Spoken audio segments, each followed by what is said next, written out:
You can always go to any of my videos and just put a request. Just say question for live stream. It doesn't matter which video. I'll see it. I get an email saying so-and-so commented on a video. And at this point, I don't get so many comments that it's kind of nice when someone comments. So if you have a question that you want me to address in a live stream, because I'm going to try and do this every week, just do it. Just write that question down. And tonight, we have a very good one.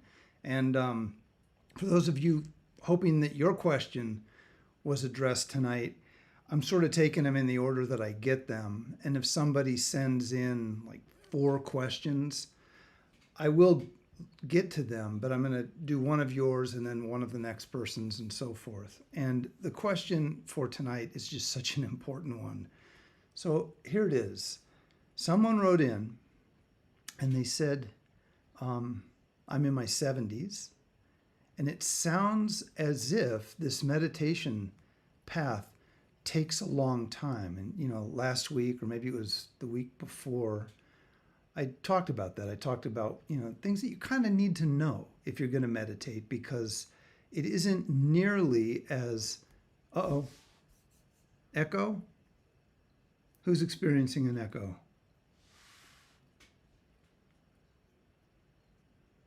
I'm hoping this time it's synced.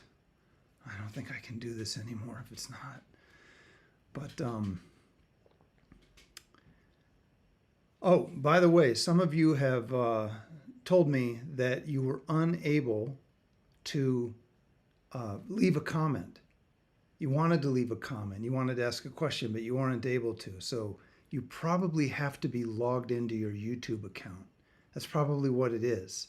So maybe you don't have a YouTube account. You're just sort of watching.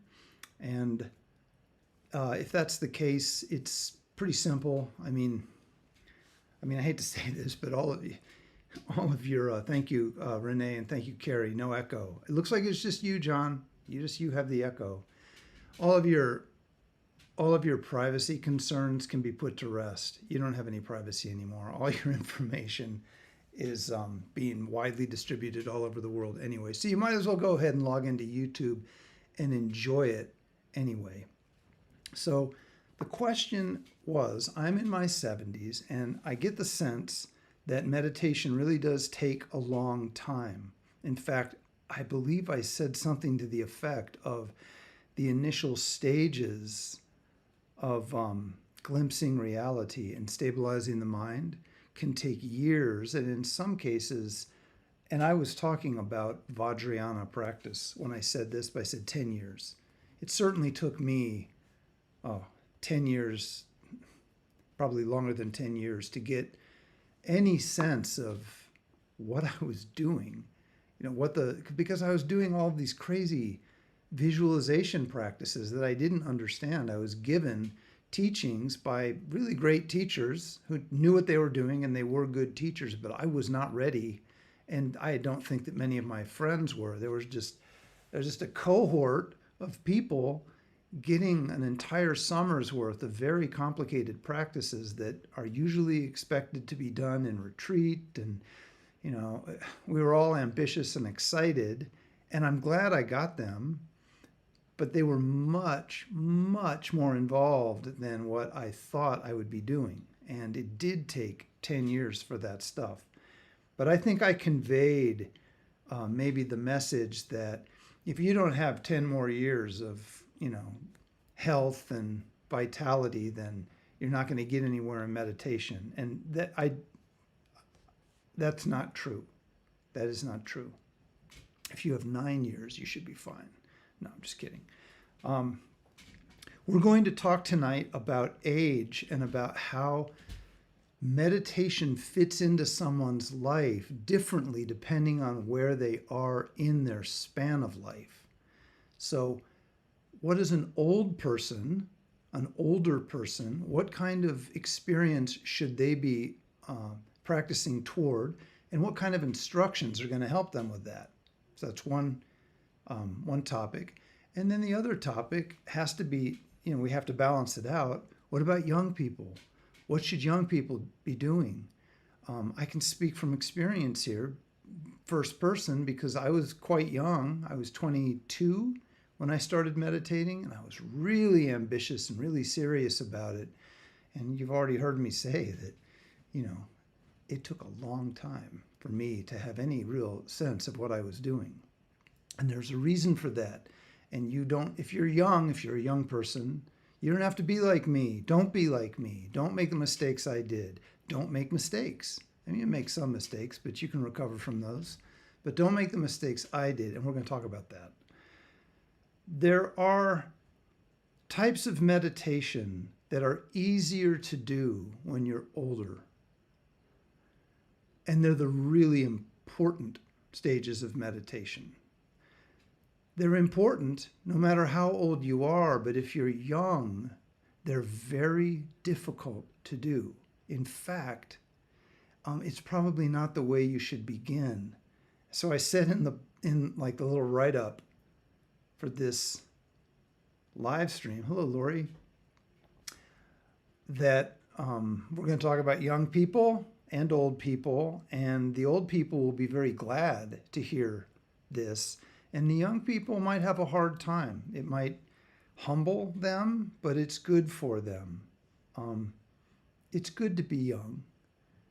It's good to be young because you have the advantage of time. I remember a Dharma teacher told me that at one point. They told me how lucky I was, and I was thinking maybe they were this teacher was saying, Jeffrey, you're really so very, very lucky. Do you see how lucky you are? And I'm thinking about all my superficial qualities, like, what does she mean? Does she mean like my scholarly grasp of things? Maybe she actually thinks that my meditation is working well. And then she just finished the thought. She said, no, it's not that. She said, it's because you're young and you have the advantage of time. And it's good that you've started young because you'll understand how important time is as you get older. And she was serious. She wasn't just saying a silly thing to a young person like, ha, ha, ha, you're so young. Oh, it's so nice to be young. Nope. She was telling me that given my interest in the Dharma, given my interest in meditation, to be young and to have that interest was really an asset because most people in our culture, in this culture, don't start young. They start in middle age or older. Now, a lot of you who have done retreats with me or you've worked with me, you've heard me say that the best students I've ever had, and I've been teaching for 25 years, the best students are older. There's no question about it. I love working with people that are younger too. I'm not saying that they're not good students and it's not a joy to work with them. But the best students, the ones that really make progress, are the ones who are older than me, in their 60s at least. It just works. It just works at that point. And that's what we're going to talk about tonight. So let's first of all, let's get a sense of what would be meant by old and what would be meant by young.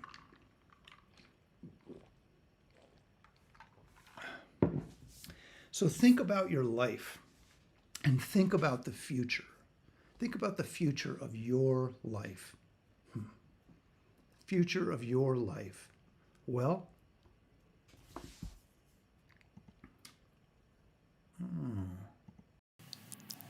I just changed my audio there, and I don't know if it's going to make a difference. Let me know if it makes a difference. If you look at your life and you look at the future and you think of the things you want to do in your life, if you think of the adventures that you want to have or the accomplishments that you want to have. Oh, thank you, Evelyn.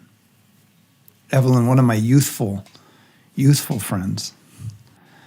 And you're even younger now that you complimented the audio. Oh, great. Oh, good. Maybe I should start over. Hey, everybody, welcome to the live stream. If you see the future as a future of possibilities and you wonder how you will manage to accomplish the things that are ahead of you, this is because you are young. you're young. That's what life is to you right now. Life is a future. Oh, well, let's see. Let's see. Renee, you just let me know. I'm going to keep going, but you let me know, all right?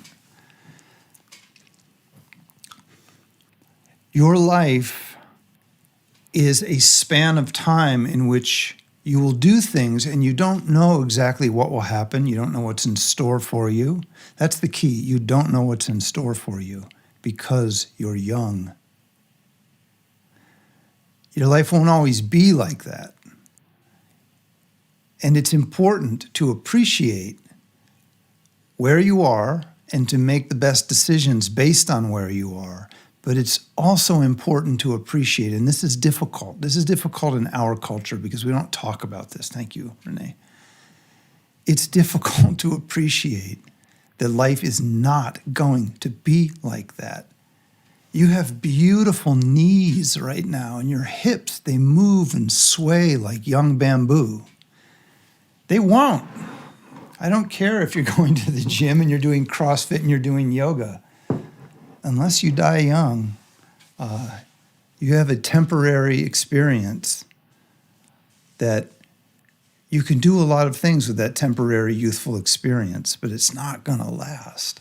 So if you look at your life and you think to yourself, all of that is behind me, and I hope that when you think of that way, you don't think of that way with a sadness in your heart. I mean, sure, we all might be bittersweet about not having the same time that we had.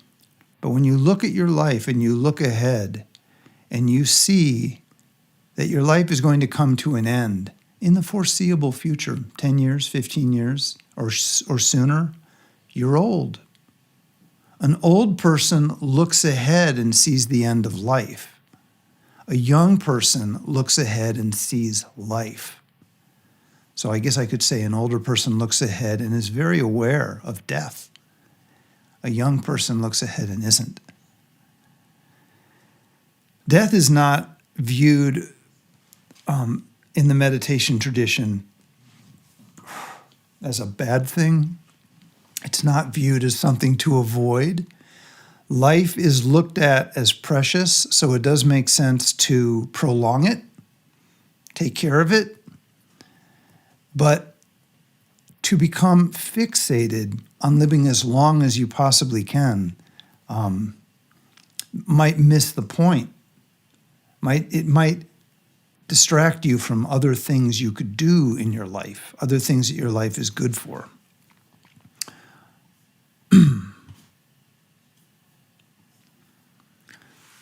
So there are two styles of meditation that if you were raised in a meditation culture, you would probably begin with the first style and then move on to the second style because you would start relatively early, maybe late teens, 20s, even your 30s. But if you were in a meditation culture, Tibet, Nepal, someplace like that, like a really deep meditation culture, and say you're 75 years old and you want to meditate, you're going to be given a different type of instruction. You might be given a little bit of the first type that I'll mention, just a little bit, but then you're going to be encouraged to do the second type. So what are these two types? The first type is called meditation.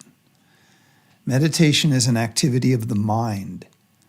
The mind is trying to basically gather itself into a very healthy state and to stabilize a simple experience so that the intelligence within us can emerge and see reality. That intelligence is called prajna.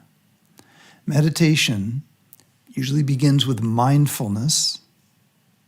Mindfulness develops and then matures and morphs into what's called samadhi, which is a completely stable experience. So you go into meditation, and I guess it's what people call locking on.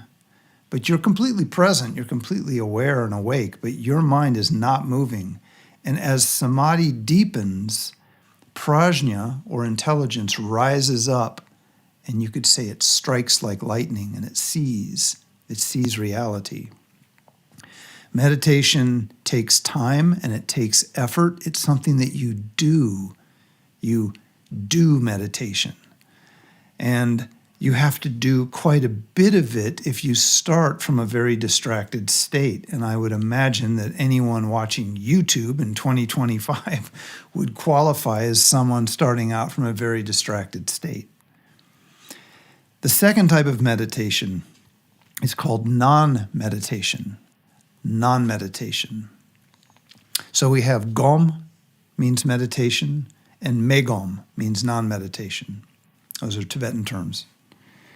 Non-meditation goes beyond the mind. It doesn't involve the mind. The mind becomes part of what non-meditation experiences. It doesn't use the mind to see anything, because we go beyond the mind into the faculty that is more fundamental, which is the faculty of awareness. This is the most profound type of meditation, and this is the type of meditation that actually leads to the states that we read about, the states of enlightenment. When we see reality completely in a direct experience, we're not in the mind. We're in awareness. And awareness is a kind of general term, but we're talking about the faculty that knows and isn't the mind. That's the practice that we would want to do if we had to choose one practice. That is the most transformative practice, and some teachers just teach that. They just teach that. They don't teach any other type of meditation. They just teach non-meditation, which they have a good reason for doing it, but it's not always the most accessible instruction to people. So let's start out with someone who is old. Someone who is old and who looks forward in their life, and they, in a very steady way, they see that their life will come to an end. That's the next big thing in their life, is the end of their life.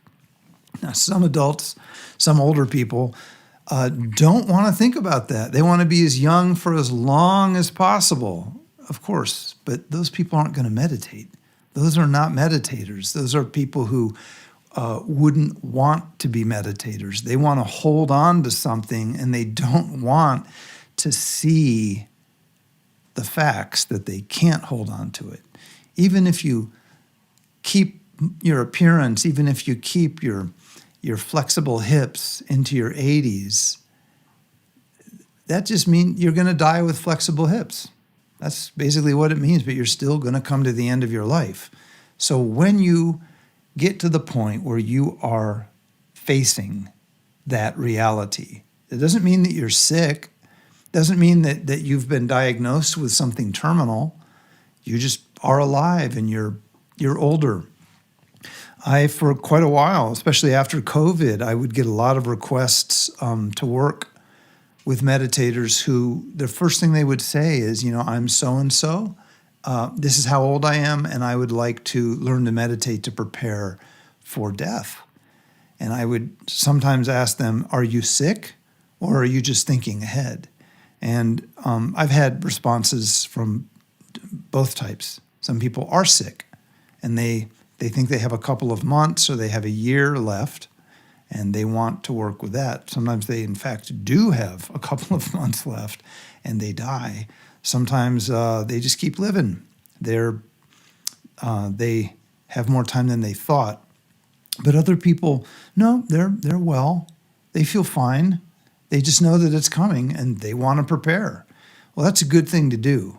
If you really do have that sense of maturity to understand that life does end in death, yes, meditation is exactly the thing to do. But the type of meditation that you're going to do is the type of meditation that requires that maturity, because non-meditation is what you're going to do, probably. That's what I would That's what I encourage people to do when they say that's what they want to prepare for.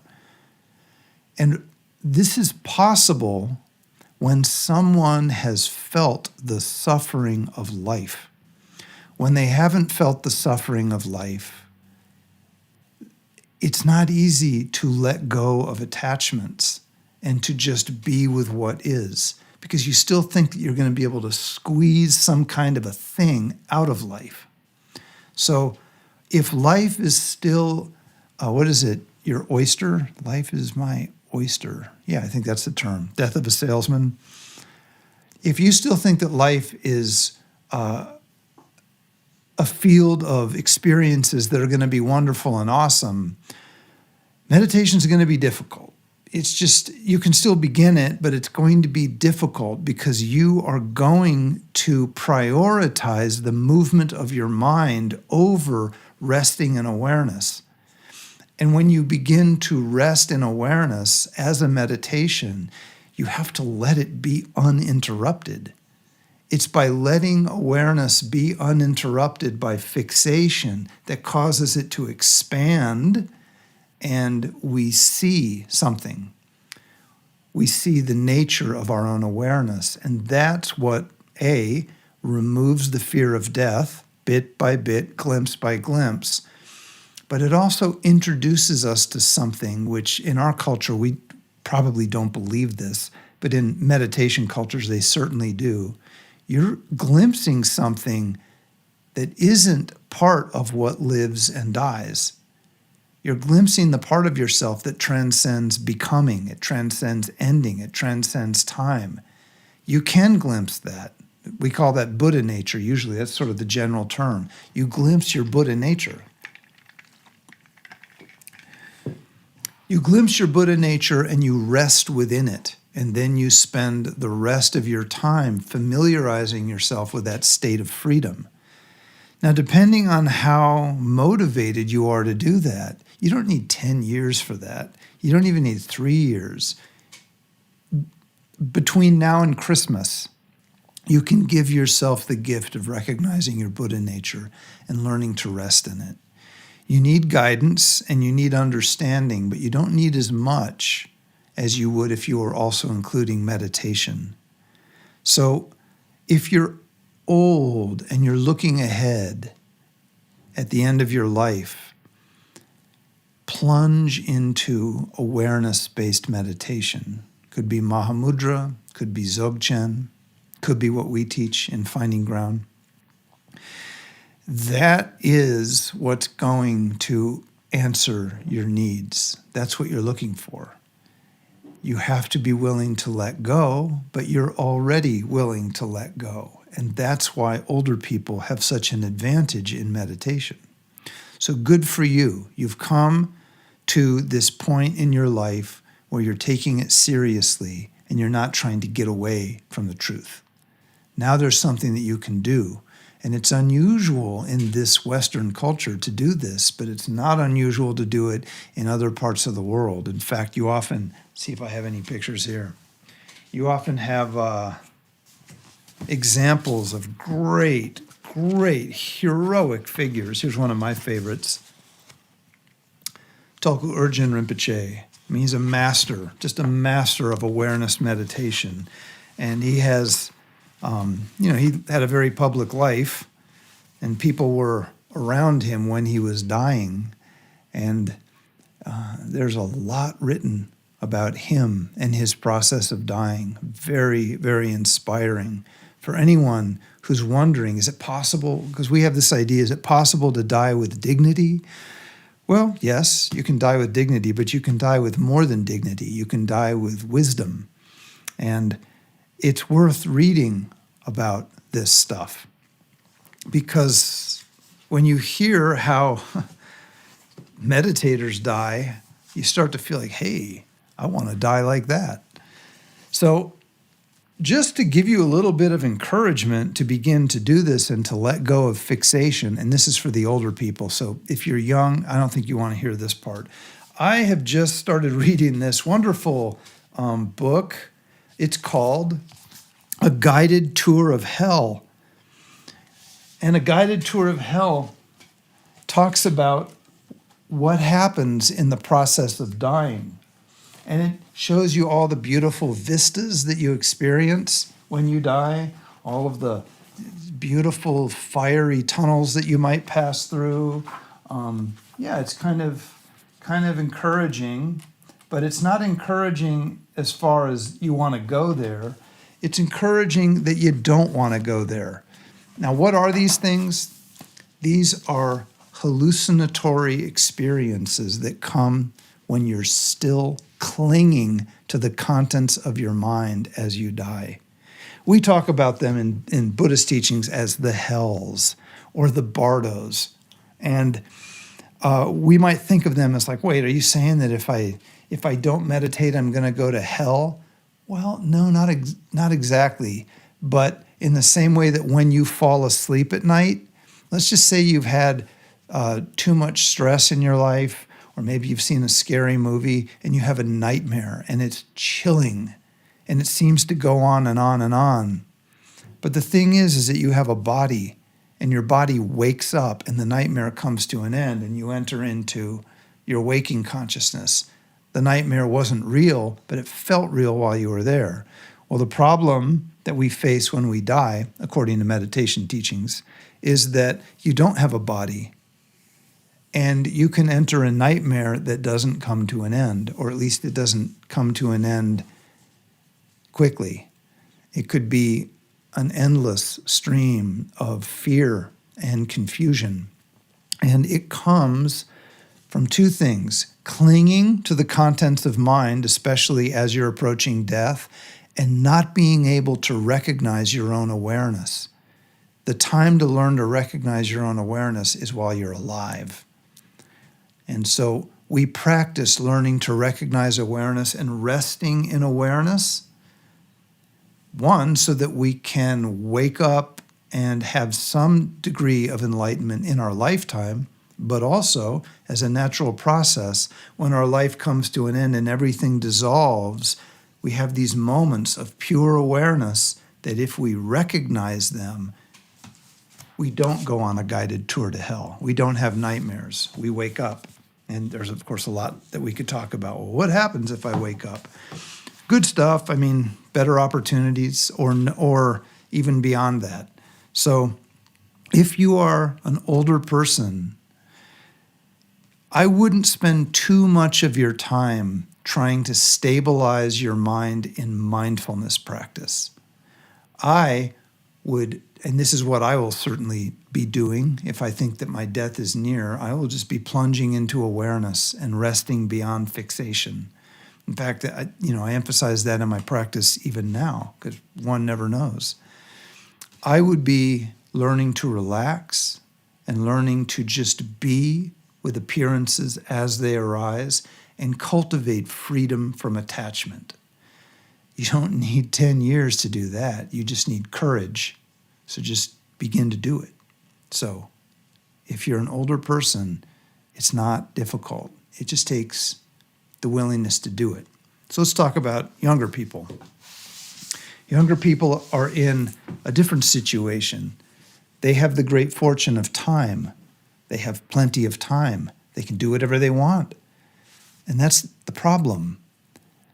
What they want to do is not going to have anything to do with recognizing awareness. They want to attach themselves to things in their life. They want to have experiences. Now, I'm not saying that that's bad. It's not that it's bad, but that is not the same thing as meditation.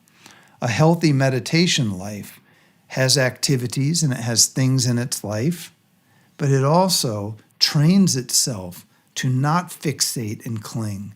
So we have to have stillness and silence and clarity if we want to have a meditation life. And it's not easy to have that in a distracted world. And this is a very distracted world, a very distracting world. At the same time, the activities of meditation have to be understood. Otherwise, we end up doing what we think meditation is. And this is really a problem for young people. When I say that it took me so long, I had really good instructions and I had really good teachers, and it took me a long time to understand what meditation was because I thought I knew what it was. And I thought meditation was something I could excel at. I went into tons of strict retreats. I went to lots of teaching retreats with great teachers, and I sort of gave myself the best opportunity. But I was just basically doing it wrong, even though I had good instructions. I was doing it wrong because I was not honoring the realities of life. I was thinking that life was an adventure that I was going to have, and my meditation journey was going to be awesome. I was going to work really hard at it. And so I gravitated towards developing samadhi and having long interrupted states and having the clarity and the vividness of the mind arise. Yeah, we can all do that. I did that many, many times, and it always came to an end. You go into a retreat, could be a month or 2 months, and you meditate all day, and you will develop these states of incredible stability. But they're not going to last as soon as you have to go back to work. They're just not going to last. You might not have accomplished anything at all. It's like you have optimal mental fitness while you're in that cabin, and then you come out and you didn't really get anything out of it. That happens. So it's important for young people, in addition to learning meditation from a good instructional tradition, and there are a lot of them, so you don't have to worry about not finding a good teacher. Find a good teacher, find a real teacher, a teacher who actually meditates, a teacher who has a teacher. You want to know who your teacher's teacher is. You don't just want to trust that someone knows what they're doing. Don't trust. Check out, vet people. So you want to learn how the mind operates, and you want to understand what causes confusion and distraction. You want to understand what is the force behind the mind that keeps arising and keeps distracting us. What is that? Young people these days, so who's young? I don't know, sometimes I think if you're younger than 40, you're young. But I mean, it's case by case. Young people have a lot of exposure to teachings that are way too profound for where they are in their life. So these would be Dzogchen teachings, Mahamudra teachings, nature of mind teachings, or an even more difficult thing is the profusion of what are called non-dual Advaita teachings that are all over the internet. These are the things that you will want when you are well trained and not before. It's okay to read them, it's okay to respect them and to learn about them, but those are not going to be your practice. You're going to immediately try to leap into the sky and think that enlightenment is just a great experience away, and you're going to see all kinds of people on the internet telling you that they're enlightened, and they might even use fancy terms like they're arhats. Don't trust them. Enlightened people don't tell you that they're enlightened. It's just the truth. So you got to be careful. You have to be aware that there's a lot of people fooling themselves out there, thinking that they've had a meditation state and that probably means something.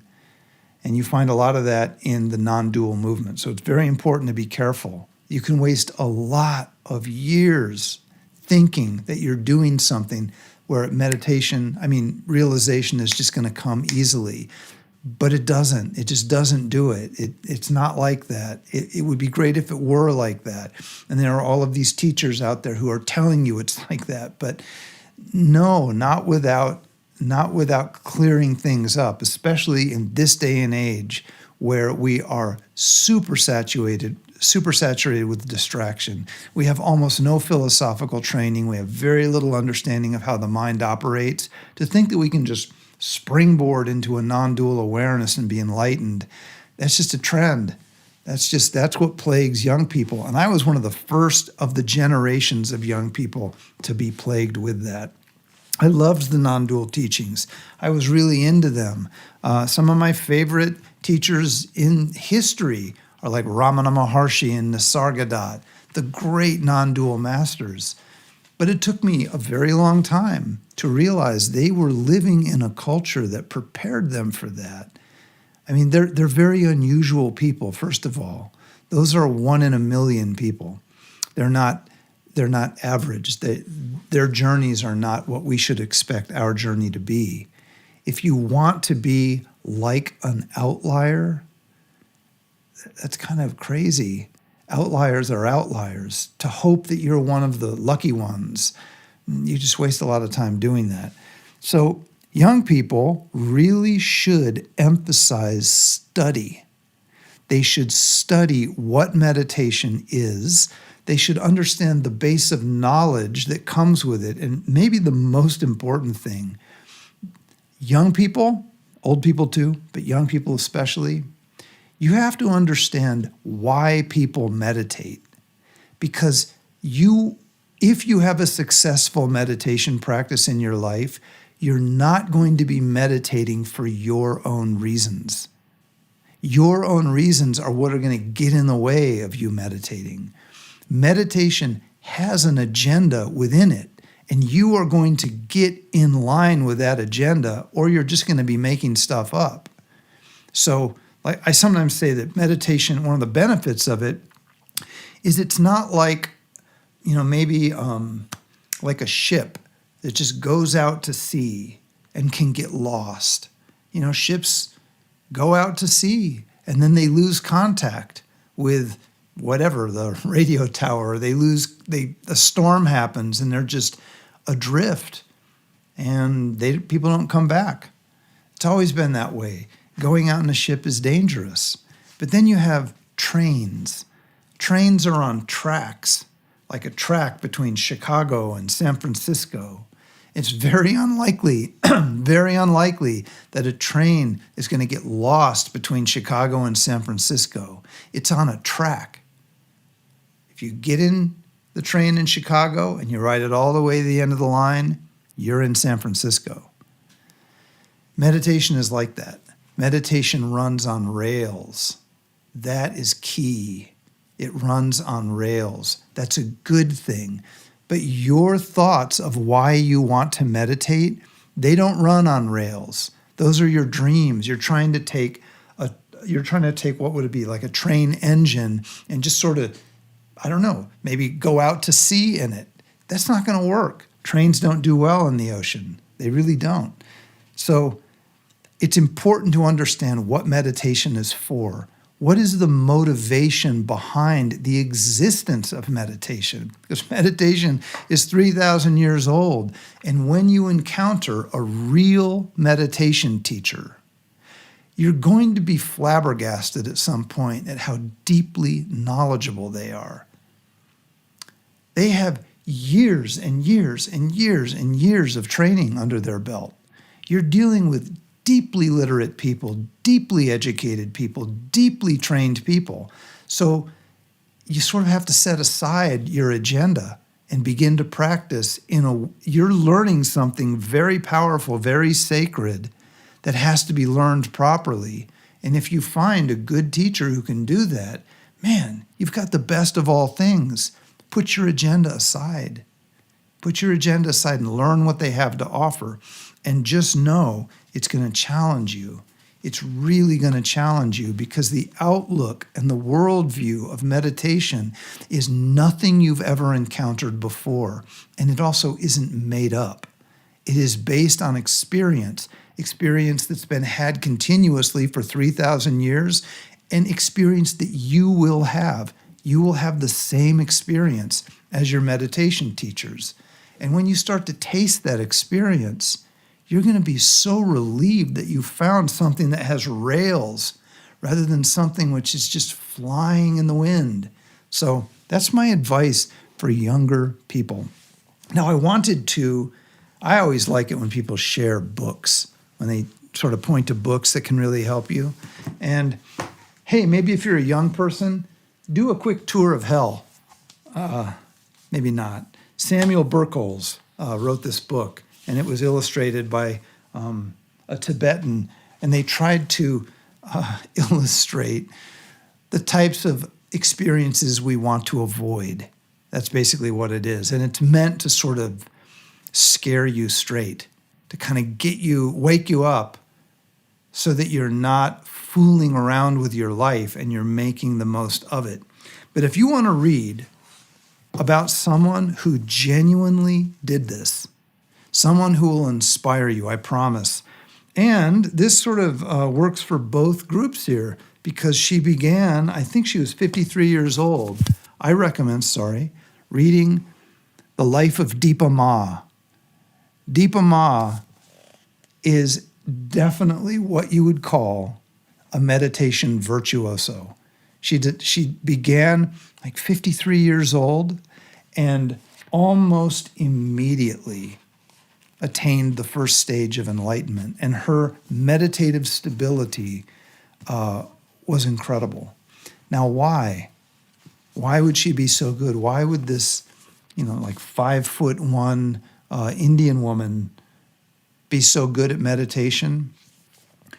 Well, because she had experienced so much pain. Her life had been so difficult, so emotionally difficult, so physically difficult. She was on her last leg. She was hunched over and thought she was going to die. And then she finally got meditation instruction, something that she'd wanted for much of her life. And she just gave it everything she had. And wow, did it ever work. And toward the end of her life, she was bolt upright, with great health and vitality, full of love and warmth and power and strength. And she taught generations of meditation teachers. Deepa Ma is a great person to read about. But if you're kind of wondering, like, how do I get started with all this stuff? There are some books by some modern teachers that I think are really good. This is a book by my teacher, Sonia Rinpoche, that is just gauged at people who are trying to figure this out.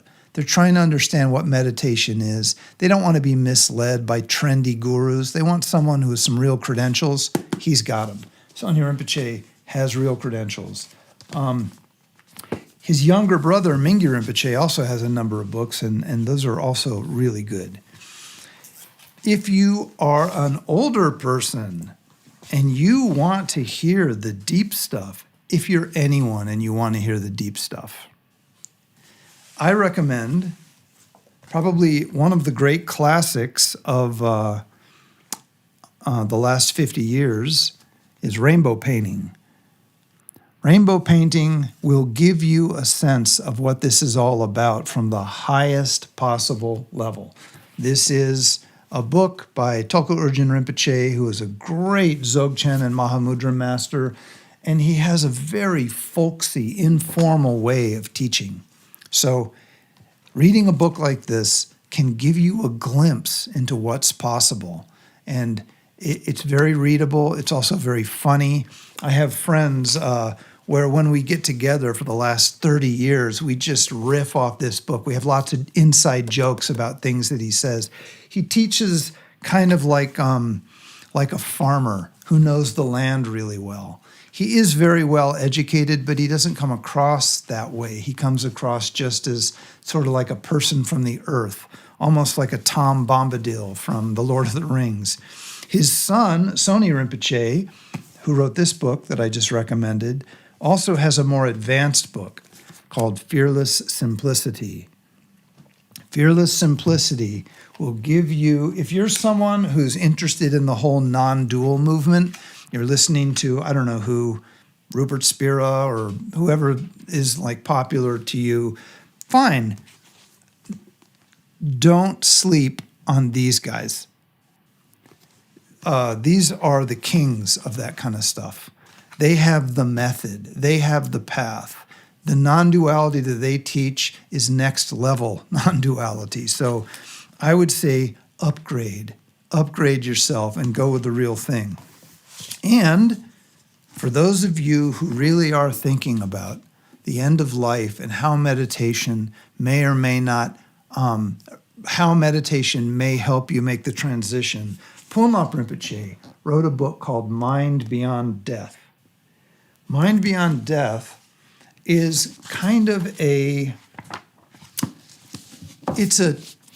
it's based on awareness meditation, and it could be used just as a meditation manual in and of itself, but it's gauged toward helping you understand why awareness meditation is useful to you now while you're alive, but also as you move to the end of your life.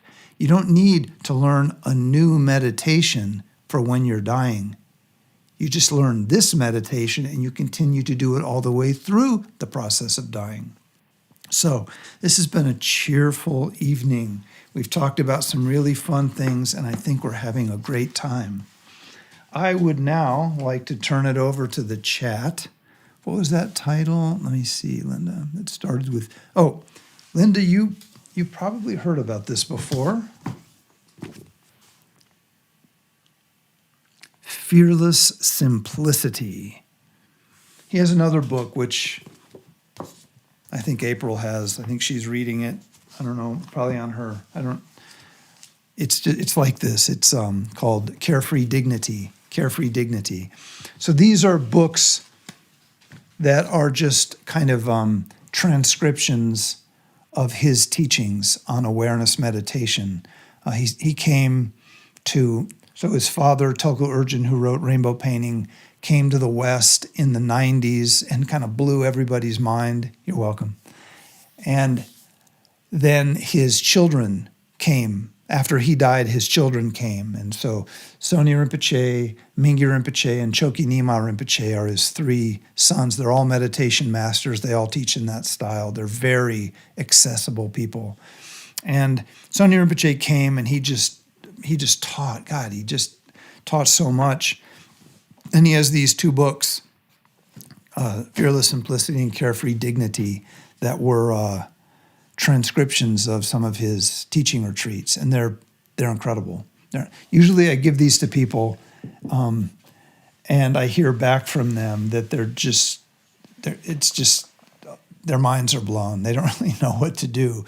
So then I usually give them Deepa Ma's book. Deepa Ma's book, it's also mind-blowing, but it's more tangible, it's more accessible because it's about meditation, not non-meditation. Non-meditation teachings are the super profound stuff.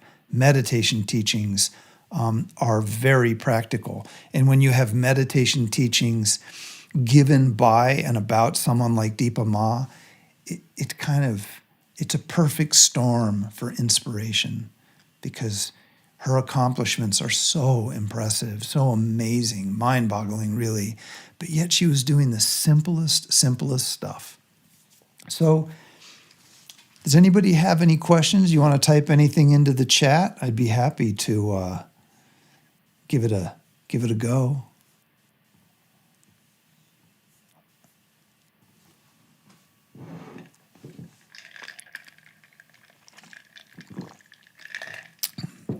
While I'm waiting here, one of the questions that people have is how long will it take? How long will it take? And usually we don't really find answers to that because it's case by case. But I think that in a sense, it's fair to ask and it's reasonable to estimate things. Like, I'm in the business of helping people learn to meditate, and I watch their practice over years, and I sort of see. And I think that if you're in the young crowd, you got a lot of life left, you want to have adventures, but you also want to meditate, the more into your life you are, the slower your meditation is going to move, but that doesn't mean it's not going to move. Still do it, but just understand your bucket list is getting in the way of your meditation practice. But don't just give up your bucket list. That won't work. Bit by bit, meditation will become more important to you. You'll see what it's about. And your bucket list will be like, maybe that's your plan B. Maybe some things in the bucket list are big plan A's. And a list of the books I mentioned, yeah, I guess I could. Let me think of how to do it.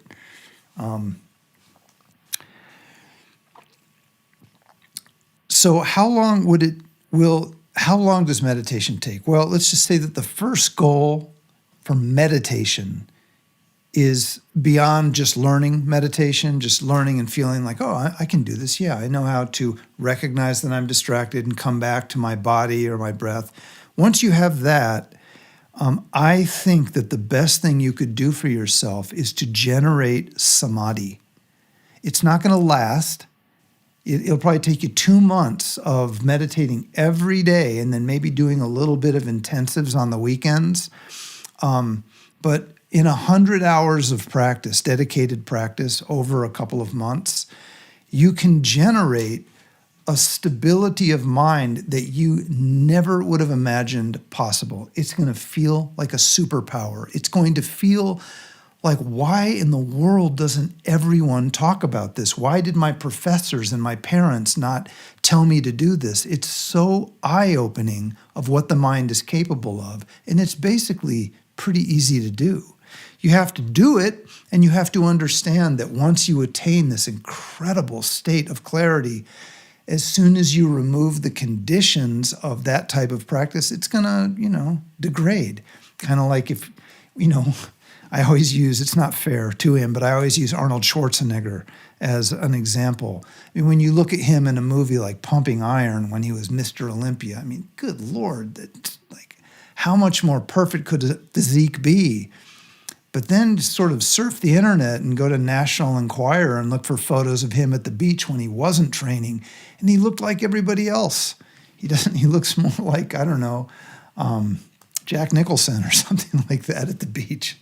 So when you remove the optimal conditions for training, your training deconditions, and meditation is based on conditions. So when you bring the conditions together and experience samadhi, you are seeing what's capable, but it's not going to be easy to maintain that. But you also can learn to develop samadhi, and then you can, after doing it once or twice, you can go into samadhi with the intention to look and see the nature of your experience. So you could see non-self, you could see impermanence, you can have an actual experience that changes your life based on that samadhi. Now, it's going to be a glimpse. It's not going to be an enlightenment experience. You're not going to be ready to form a YouTube channel about what awakening has been like for you. You're not awakened. You just had a glimpse. But that glimpse will change your life. Now, if you're an older person, how long will it take? Well, it will take almost no time if you can relax and be with things as they arise and not cling and fixate. You'll begin to taste the awareness that is at the base of your experience. And you should also study. For you, you should read books like this. Or maybe this book, Mind Beyond Death. So I don't know how I can post, Renee, maybe I could do it on Substack. Maybe I'll make a Substack post or something like that. But we have Fearless Simplicity, Rainbow Painting, Why We Meditate, Mind Beyond Death, Deepa Ma, The Life and Legacy of a Buddhist Master, and A Guided Tour of Hell. So those are the books I mentioned today, and they're all good. I would recommend that you make a beeline to get Deepa Ma, The Life and Legacy of a Buddhist Master, because once you read that, you're going to meditate, I promise you. And then once you're a meditator and you really want to see what the deep stuff is, go the route of Mahamudra instructions or Dzogchen, Rainbow Painting, Fearless Simplicity. It's amazing stuff. And there are a lot of great teachers that teach that stuff. You're welcome, Renee. Any other questions? We have 3 minutes left by my calculation, but if there's a good question, I'll stay 4 minutes.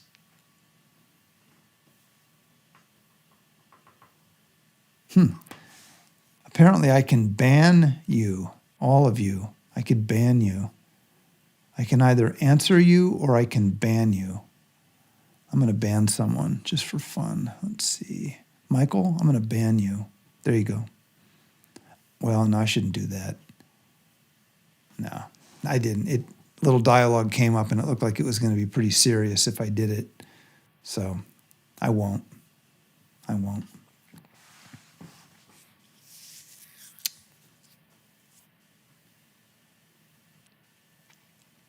Well, please, if you have more questions, if any questions come up and you would like to hear about something, tell me in the links. I'd like to give it a shot. Trying to think of what I'm going to talk about next week. Someone sent in something. I think it has to do with mindfulness practice versus nature of mind practice, which I kind of talked about today. And there are a couple others, but I didn't get a chance to look at them. So do think about your life and think about how do you view the rest of your life? Do you view it as a series of adventures that you want to have? That's fine. It's okay. I'm not saying that you shouldn't. But you're young. You have the outlook of a young person. Now you should understand, I think we all do, that doesn't mean that you're going to have a long life. You might have another week. You're thinking about the future and all the things you want to do, but the truck that's coming down the highway in a week isn't thinking that way. We all have to live with that. That's important. That's real. Things like that happen. My best friend died suddenly when he was 40 years old. Just died. He had just started to meditate. He was really on the up and up in his life. And I was happy for him. It looked like he was even getting married. Well, it happens. But if you do look at the rest of your life as you're going to have a number of adventures and you want to meditate, my recommendation is that go ahead, have your adventures, have a good experience, but learn and study. Study what meditation is. Study what the path is. Live your life. Do the best stuff that you can, but learn. Because at some point you may have a turn of heart and you may think, I really want to get onto the path. And then you'll know what it's for. Otherwise, you'll turn to the path out of desperation and not have any idea what it's for. And then you're going to have to incorporate it. And it's going to be so new. So I would recommend that you get a head start on that. And if you're old, if you look at your life and you think to yourself, I don't have much time left. I don't know, maybe I won't even wake up in the morning. Who knows? Well, that's a great realization to have. Your awareness is where you want to go. You want to learn to relax and relax in a meditative way. So these are the two ways that people of different ages can approach the path. The path is serious business. It's very, very meaningful, but there is not just one type of path. And if you are older, you should go ahead and just plunge in to awareness. Don't worry about training yourself in mindfulness and accumulating virtue and purifying the obscurations. That's what Tibetan teachers will talk about. You probably are ready because your mind is turned toward this already. So just do it. But I would also advise that you don't do it too soon because we have another live stream coming up next week and I would like you to be there. So, all right, everybody, have a very good week and we'll see you next Monday.